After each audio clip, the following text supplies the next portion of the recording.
But one of the big things that you've created is what started off as sort of a hashtag or an online community. It's Copywriters Unite. So why did you create that, and sort of how was the process of getting that built up? Well, yeah, so it is a hashtag. Copywriters Unite. It's a hashtag on social, and I created it because I was yet again working as a lone copywriter in a creative studio, and I just wanted to talk to other copywriters about the job, I guess. So I created it to connect us all around the world. And like, it's not just independent freelancers or consultants, but any type of copywriter in any agency or at a brand, they're often working alone.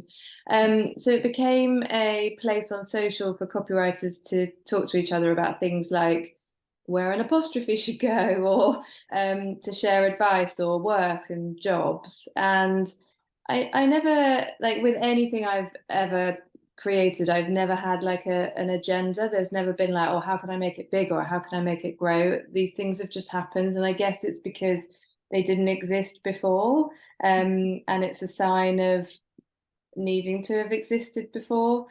And now I think it's been around for about 13 or 14 years, and thousands of people are using it, the hashtag, I mean, every day. And a couple of years after I created it, a number of people suggested that I organise meetups in real life. And like most creatives, the thought of doing something like that scared the hell out of me. Eventually, another copywriter, my friend Andy Maslin, asked if he could organise something, and I was like, "Yeah, put it on your shoulders, not mine." So yeah, I agreed, and he arranged it. And only 5 of us turned up to a tiny bar in Covent Garden, but we all had such a good time getting to know each other, and of course, we all had loads to talk about. So I organised the next one, and 30 people turned up, and each time more and more people have come. Like once there was about 80 of us at a London night, and now they're 4 times a year, every year, and in lots of different cities around the world.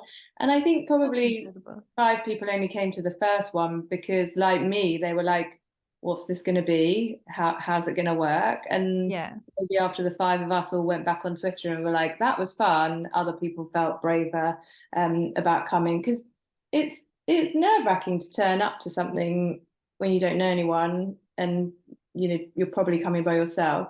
I always tell people not to be nervous, because everyone's in the same boat, but also we've all got so much in common. Like you can immediately just say, what do you write copy? And the conversation, it starts to flow. Yeah, I guess it's the fear of the unknown that sort of keeps people from going. But actually, like I said, there's so much in common. There's a lot of topics to cover and a lot of things to talk about. Yeah. Do you go to every single one of them in the different cities? Do you travel around?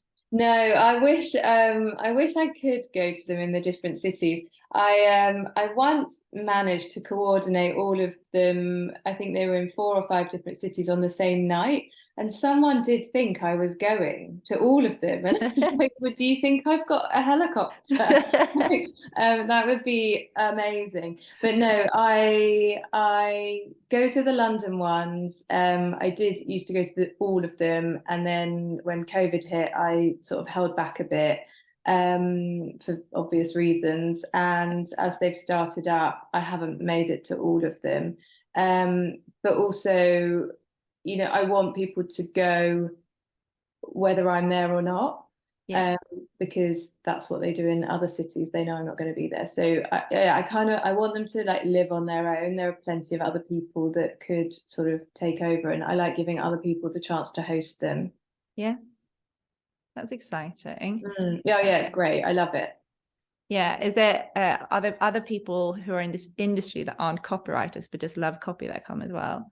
Yes. At first, when copywriters were talking about what a good time they were having at the nights, art directors and creative directors kind of started replying, saying like, "Oh, can we come?" And I'm very black and white, and I stick to rules. So I was a bit like, no, it's for copywriters. Like there are so many other events in the industry calendar for non-copywriters. Don't come into ours. But then I thought actually we need all the support we can get. So now anyone's welcome. I call them copy lovers if they're not copywriters. And they do come because they love copy or copywriters and they want to meet the people behind the words. And you know, it's always evolved into something else where like an art director might be coming because they're looking for a copywriter partner, or creative directors come because they're looking to hire some copywriters. And then other people come and find like a marketing person might come and find a copywriter to consult with. So copywriters find jobs, partners, mentors, friends. They go on and create things of their own after having met at a Copywriters Unite night. It's just a beautiful thing that I had no plan for, and it ended up being great. I love that. Have you seen, because obviously you said you started it because you thought about, you know, the lonesomeness of being a copywriter in agency life, especially, and probably in-house as well. Have you seen a shift in, you know, the power? Have you seen a shift in what it's like to be a copywriter now that there is a community, and sort of how have you seen the power of that community come to life, if that makes sense?